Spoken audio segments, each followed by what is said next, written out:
Most of us can probably admit to keeping a few secrets. Maybe you haven't told your romantic partner quite everything about past relationships. Maybe you knock off a few pounds when revealing your weight. Or maybe you don't tell your doctor everything about your bad habits. Believe it or not, keeping secrets from your doctor could be doing you a lot of damage. One example is someone who has very high blood pressure that I remember, and I was doing everything I could to treat them, and it turns out that they were actively using cocaine, and, I could throw every medication in the world at them, but it was the drug itself that was causing these high blood pressures and palpitations and so on. Dr. Daphne Miller is a family physician in San Francisco. Some of her patients have kept their habits a secret from her. I couldn't even begin to work with them on their addiction or tackle the addiction, and certainly couldn't work with them on treating the high blood pressure because I didn't have the information. Not only are they not getting the help that they need in terms of their addiction, but they're also having this incredibly high blood pressure that is not being treated and could potentially lead to a heart attack or a stroke. So the ramifications are really all over the board. Your doctor is supposed to be your best advocate and is supposed to be someone who helps you both in terms of prevention and also in terms of treatment. And I think that both patients and doctors need to work on communication. It really needs to be a two-way street, and it needs to be a lot better in many instances than it is now. Miller has found that many of the secrets that patients keep are behaviors that could trigger a disapproving head shake. The most common ones are things that are commonly viewed as social stigmas, so different kinds of risky sexual behavior, drug use, alcohol use, different kinds of addictions are really relevant to your health, like, a gambling addiction or things that are censored a little bit more by society. Miller says behaviors like that may prompt patients to keep quiet simply because they don't want to be nagged about them. There are physicians that find out that someone's involved in something that is not a great behavior and then proceed to lecture them. And I think that no one likes to be lectured. So if you are having that kind of relationship with your doctor, you might catch on pretty quickly that that's how they're going to react to a certain piece of advice, and you keep it to yourself rather than receive a lecture. Just about anyone of any age may keep secrets from their doctors, but Miller says that studies have confirmed the most avid secret keepers are teenagers. It's compounded.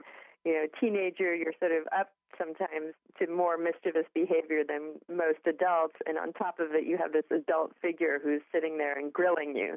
So they did do studies in adolescents, and they found that it was unbelievably high. Way above 50% of teenagers in most healthcare settings don't necessarily reveal information to their doctor about drugs and alcohol use. When it comes to adults, Miller says the fear of being denied insurance in the future may also cause dishonesty. I can't help but be aware of how much the insurance companies have to do with this sense of paranoia that if you reveal too much, it might come back to bite you in some way. There are instances for sure where insurance gets a hold of information on a patient and contacts that patient directly about it and makes the person realize that there is, a big brother watching them. But while patients may fret about insurance, at least they don't have to worry about their doctors blabbing their secrets all over town. Physicians are required to follow privacy guidelines set by the government's HIPAA law. Pretty much anything that a patient tells a doctor by law in terms of HIPAA is supposed to be absolute secrecy and privacy. But you understand that this is a little bit of a murky area because the doctor is writing it into a chart with a diagnosis that then goes and gets submitted to the insurance company in order for the bill to be paid. But I think any health group that feels like either they're going to be judged or that maybe even has the misperception that the information might somehow leak out into the community, which would be completely unethical, but sometimes there is that fear somehow. So if privacy isn't a concern and a person isn't doing anything that mom or the sheriff may disapprove of, why do some people still hide their symptoms? Sometimes it's just good old-fashioned embarrassment. I always say that you need to find a doctor that has an attentive ear because that's always welcomed, especially when you have symptoms that sometimes are very sensitive to talk about. Karen Giblin is the president of the menopause management education program Red Hot Mamas. She says that menopause symptoms are a great example of something that doesn't get shared with doctors, even though 75 to 85% of women experience symptoms. Some women say that some of the physicians really lack social skills and the ability to really communicate effectively with women, and they oftentimes fail to listen. And if they don't listen, that really doesn't allow the women to communicate effectively. However, Giblin also thinks patients need to understand that when doctors ask really personal questions, it's for the patient's benefit. I would value a doctor that would bring up those concerns rather than a doctor that you go to, and in many cases, the doctor's on autopilot, it feels like. They're not paying attention to you carefully.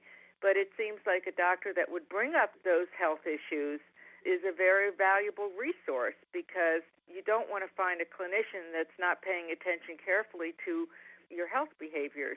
So I think that a doctor on autopilot, one that just ignores everything and just looks at your chart, is not of real value to a patient. But I think it's important that the patient turn around and address some of the issues that concern their health. Miller agrees. She says it's important for doctors to ask questions carefully so that they don't come across as intrusive. I think it's really important for doctors to really put their questions in a context, especially when it gets into areas that don't feel like they're directly relevant to your health. So asking questions about different habits or recreational drug use or even sexual habits, or if you ask a patient, are you monogamous? That can feel like an incredibly nosy question.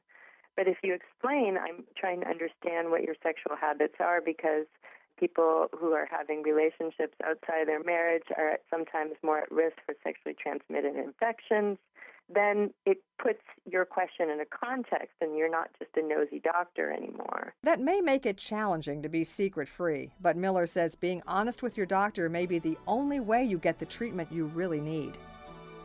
Our writer-producer this week is Victoria Bocayas. Our production director is Sean Waldron. I'm Nancy Benson.